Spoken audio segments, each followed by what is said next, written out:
ফেরেশতারা ডেকে বলবে, ও জান্নাতীরা, অনেক সময় হইলো জান্নাতে আসছেন, জান্নাতীদেরকে এবার খাবার দেয়া হবে। সর্বপ্রথম জান্নাতীদেরকে দেয়া হবে মাছের ভুনা কলিজা। ভুনা কলিজা পাইয়া জান্নাতীরা খাওয়া শুরু করবে। একটা যদি পাই অমনি ধরে জান্নাতের বানকিউট হলে এই খাবারের নৈশভোজের আয়োজন হবে। পাখির ভুনা, তাজা পাখির ভুনা গোশত জান্নাতীদেরকে দেয়া হবে। সুবহানাল্লাহ বলে। একটার পর আরেকটা আইটেম মজা, একটার পর আরেকটা আইটেম মজা। এজন্য ফেরেশতারা বলবে, আস্তে আস্তে খান, আইটেম আরো আছে।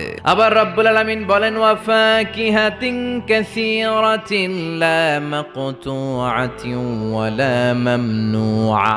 অঢেল ফল থাকবে, ফলমূল। লা মাকতুআতিন ওয়া লা মামনুআ, শেষ হবে না। জান্নাতের আপেল গাছ থেকে টেনে একটা আপেল আপনি ছিঁড়েছেন, যে ডাল থেকে ছিঁড়েছেন মুহূর্তেই সেখানে আরেকটা নতুন আপেল গজিয়ে যাবে। ওয়া মামনুআ, কোনো নিষেধাজ্ঞা নাই, যতটা মনে চায়। আমাদের দেশে মসজিদে দেখবেন দোয়া অনুষ্ঠানের পরে জিলাপি দেয় না, বা মিষ্টি দেয়, বা বিরিয়ানি দেয়, বলে দেয় যে সবাই 2 প্যাকেট কইরা। তো আপনি যে যদি বলেন আমার 3 প্যাকেট দেন, কেউ যদি বলে আমাকে 4 প্যাকেট দেন, দিবে না।